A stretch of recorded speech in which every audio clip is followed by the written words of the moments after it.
मैं मुख्यमंत्री बनाया हूँ।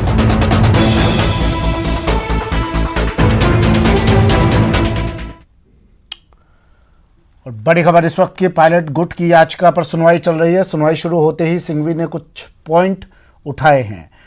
शुरू की बहस रोहतगी ने, मुकुल रोहतगी ने बहस शुरू की। विधानसभा की ओर से कल दलीलें दी जा चुकी हैं। स्पीकर के द्वारा सचिन पायलट समेत 19 बागी विधायकों को नोटिस दिया गया है, जिसके खिलाफ याचिका दायर की गई। सोमवार को सचिन पायलट गुट की ओर से हरीश साल्वे की बहस पूरी हुई और फिर स्पीकर की ओर से अभिषेक मनु सिंघवी ने अपनी बात रखी। सिंघवी ने दलील दी है कि अभी स्पीकर ने किसी विधायक को अयोग्य घोषित नहीं किया है, ऐसे में अदालत का हस्तक्षेप करना ठीक नहीं।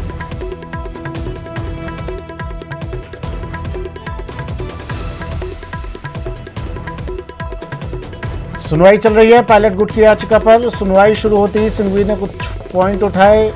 बहस की शुरुआत मुकुल रोहतगी ने की। विधानसभा की ओर से दलीलें कल दी जा चुकी है।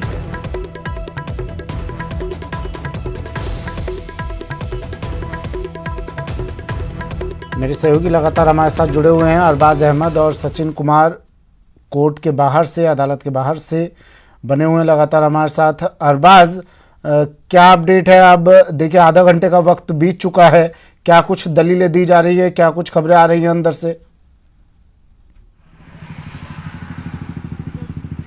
देखिए, जो अंदर रिजॉइंडर पेश किया जा रहा है, मुकुल रोहतगी लगातार अपनी बात रख रहे हैं, दलील रख रहे हैं। ये मांग कर रहे हैं अदालत से कि जो उनके मुवक्किल हैं उनको राहत दी जानी चाहिए इस पूरे मामले में। जो बात की गई थी, जिस तरीके से उन्होंने अनुच्छेद 226 का जिक्र किया है, उसमें जिक्र करते हुए उन्होंने बताया है कि इसमें जो राजस्थान हाई कोर्ट हैं या न्यायाधीश हैं, उसकी शक्तियाँ पूरी तरह से सक्षम है, उसमें कोई कमी नहीं है। वो चाहे तो कानून को लेकर के बड़ा फैसला ले सकते हैं, लेकिन एक बड़ी चीज़ यहाँ पर यह भी है कि एक कानून को लेकर के बड़ा फैसला लेने की अगर बात की जाती है तो वो कानून बहुत मायने रखता है पूरे देश के अंदर, दल बदल से जुड़े मामलों के अंदर और विधायकों से जुड़े मामलों के अंदर, क्योंकि अभी अदालत के अंदर सुनवाई जारी है, तमाम पॉइंट रखे जा रहे हैं। कल हरीश साल्वे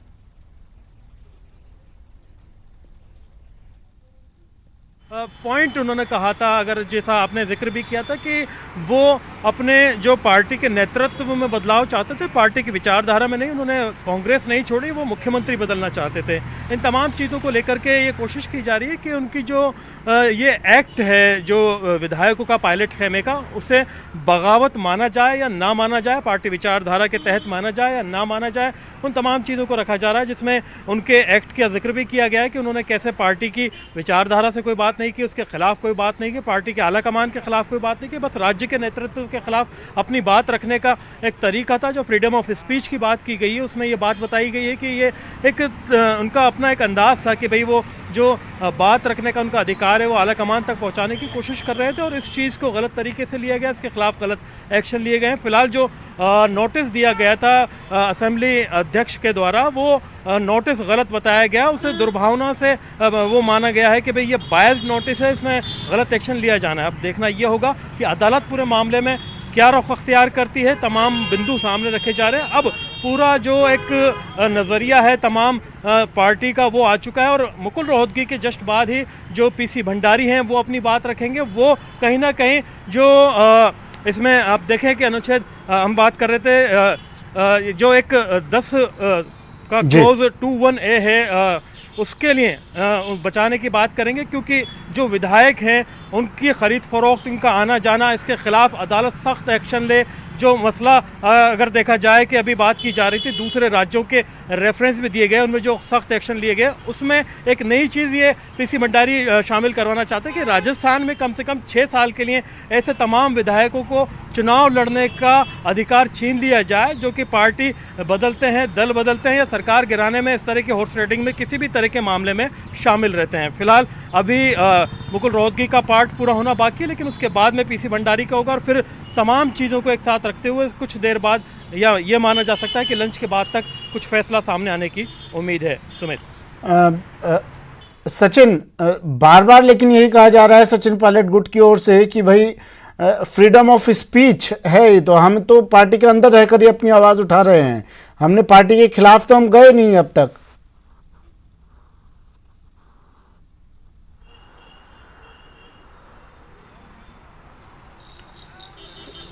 सचिन, आवाज सुन पा रहे हैं आप मेरी?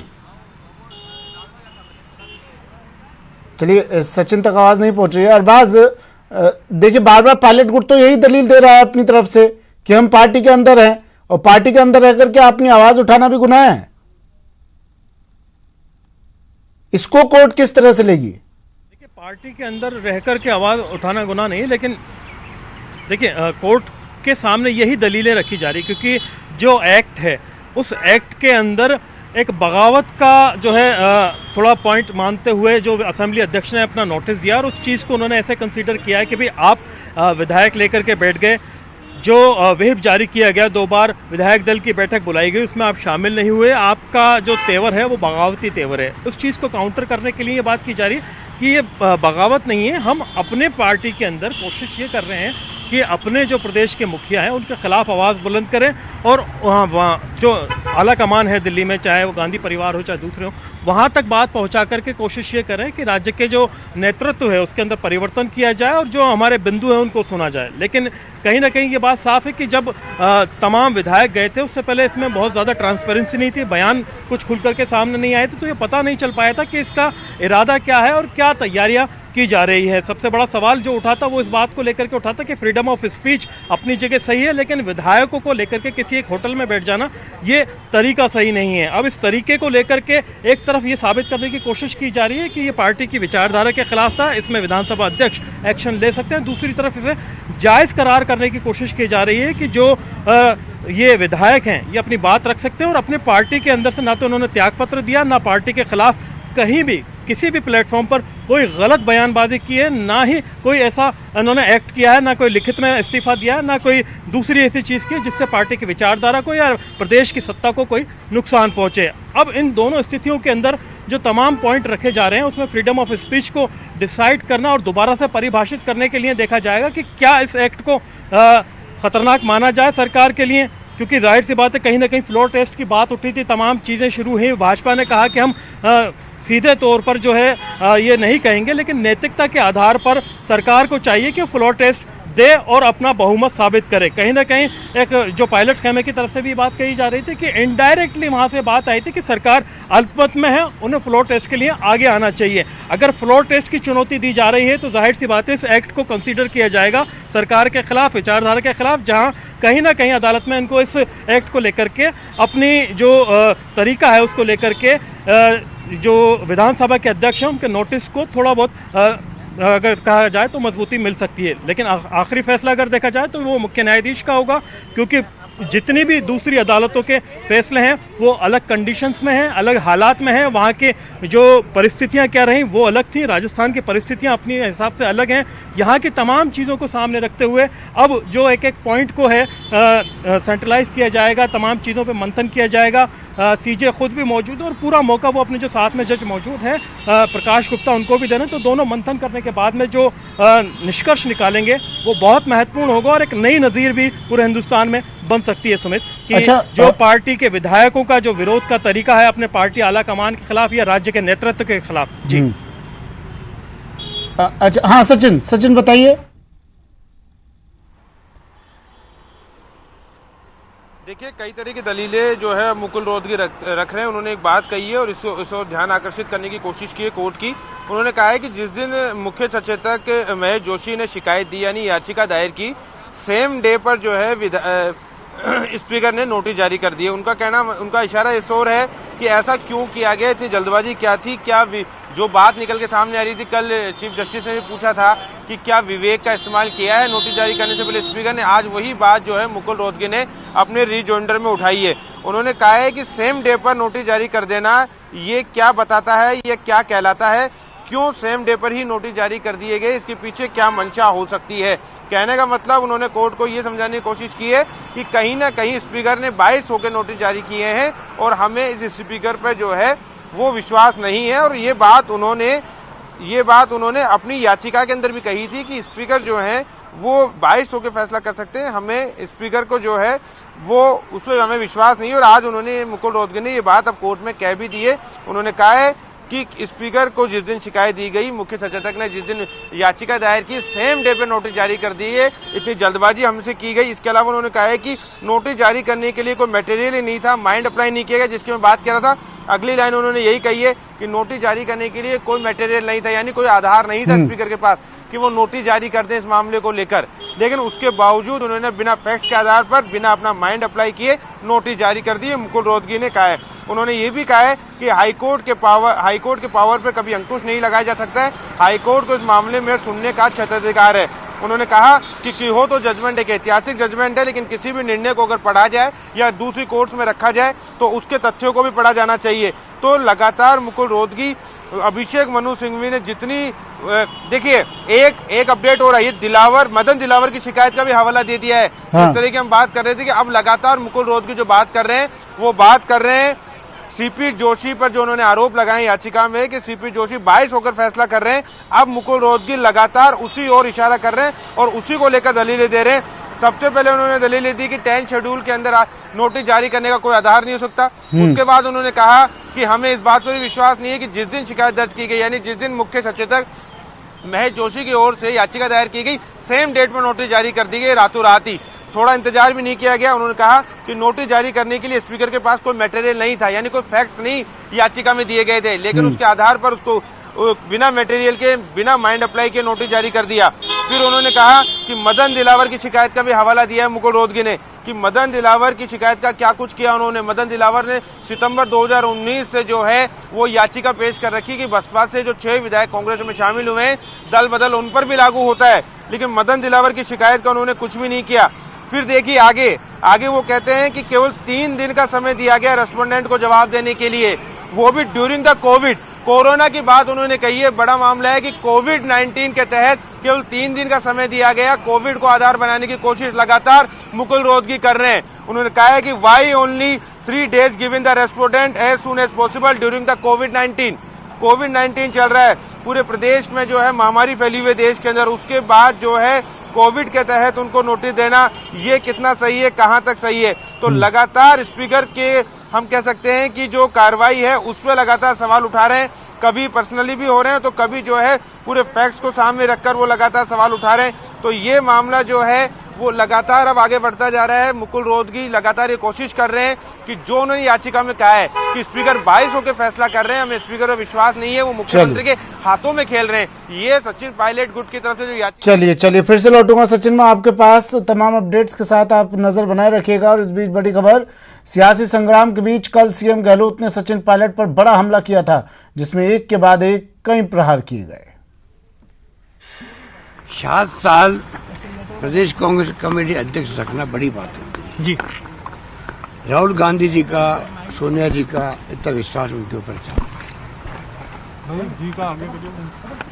किस रूप में उन्होंने पिछले 6 महीने से कॉन्स्टिट्यूंसी करी, जिस रूप में पार्टी को कैसे अलग होकर के भारतीय जनता पार्टी के सहयोग से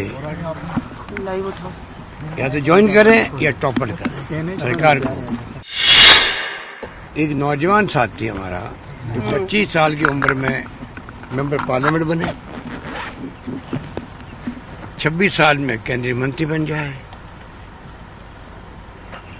और आप कल्पना करो कि आप 32 साल, 34 साल, 35 साल, 36 साल में आप प्रदेश कांग्रेस अध्यक्ष बन जाओ, डिप्टी सीएम बन जाओ। उसके बाद में 10-12 साल के गेम में आप सब कुछ बन गए। 10-12 साल के गेम में आप सब कुछ बन गए। ऐसा बहुत कम होता लोगों को मिलता। किसी को यकीन नहीं होता था कि ये व्यक्ति ये काम कर सकता है। मासूम चेहरा, हिंदी इंग्लिश में अच्छी कमांड बोलने की, मीडिया को इम्प्रेस कर रखा पूरे कंट्री के अंदर। और जैसे मैंने बहुत मेहनत करी और मेरे लेके राज लेके आगे राजस्थान के अंदर, वो तो राज की जनता जानती है कितना कॉन्ट्रीब्यूशन का था। हमने फिर भी कभी क्वेश्चन नहीं किया। एक छोटी खबर नहीं पड़ी हुई किसी ने कि पायलट साहब को हटाना चाहिए प्रदेश कांग्रेस कमेटी अध्यक्ष से। हम जानते थे कि निकम्मा है, नाकारा है, कुछ काम नहीं कर रहा है, खाली लोगों को लड़वा रहा है। मेरे साथ हो कि नहीं हो, मैं यहाँ बैंगन बेचने नहीं आया हूँ, मैं यहाँ कोई सब्जी बेचने नहीं आया हूँ, मैं मुख्यमंत्री बनाया हूँ। तय कर लो तुम, कल तो अशोक गहलोत के घर खड़े थे, परसों तुम AICC में CP जोशी के कमरे के बाहर खड़े थे। मैं कैसे विश्वास तुम्हारे ऊपर करूँ? कैसे सम्मान दिया जाता प्रदेश कांग्रेस अध्यक्ष को, वो मैंने सबको सिखाया है राजस्थान के अंदर। कैसे प्रदेश अध्यक्ष जी आए तो खड़े होना चाहिए हम लोगों को। उम्र पीछे है, पद बड़ा होता गरिमा का। ये तमाम कल्चर मैंने सिखाया यहाँ के नेताओं को, मान सम्मान दिया, पूरा सब कुछ किया। वो व्यक्ति कांग्रेस की पीठ के अंदर छुरा भोंक के जाने के लिए तैयार हो जाए।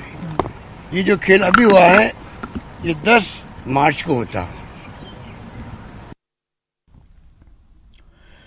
कल मुख्यमंत्री गहलोत ने पायलट पर एक के बाद एक वार किए थे, जिसके बाद बीजेपी प्रवक्ता संबित पात्रा ने आज तंज कसते हुए ट्वीट किया कि नकारा निकम्मा गहलोत जी का कहीं पे नजारा कहीं पे इशारा।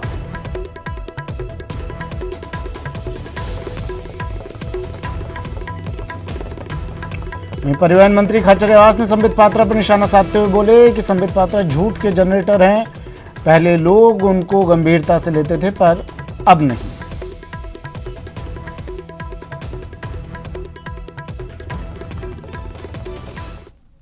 फरेब और धोखे की राजनीति संबित पात्रा करते हैं। 1 मिनट पहले कुछ और बोलते हैं, 1 मिनट बाद कुछ और बोलते हैं। लगातार झूठ बोलने में मैंने कहा झूठ के जनरेटर हैं।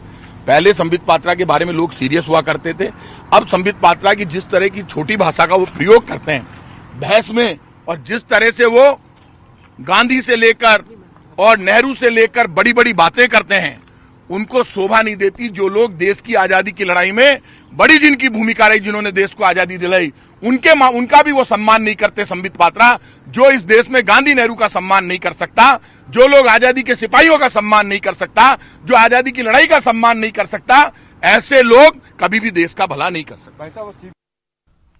चलिए, और अपडेट आपको इस तमाम घटनाक्रम के बाद एक बड़ा अपडेट दे देते हैं। 15 मिनट बाद यानी 11:30 पर कांग्रेस विधायक दल की बैठक शुरू होगी। मुख्यमंत्री अशोक गहलोत विधायकों की बैठक लेंगे होटल फेयरमाउंट में। सीएम अशोक गहलोत विधायकों की बैठक लेंगे 11:30 बजे। 15 मिनट बाद ये बैठक शुरू होगी होटल फेयरमाउंट में, जहां पर तमाम विधायक, अशोक गहलोत खेमे के तमाम विधायक रुके हुए हैं।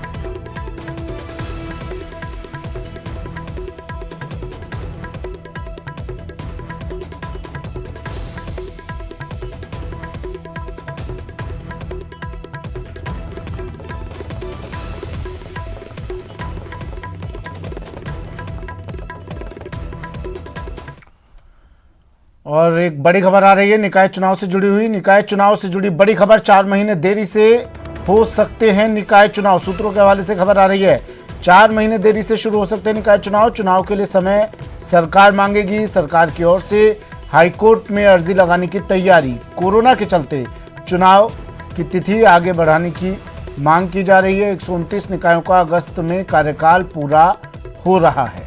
बड़ी खबर इस वक्त की।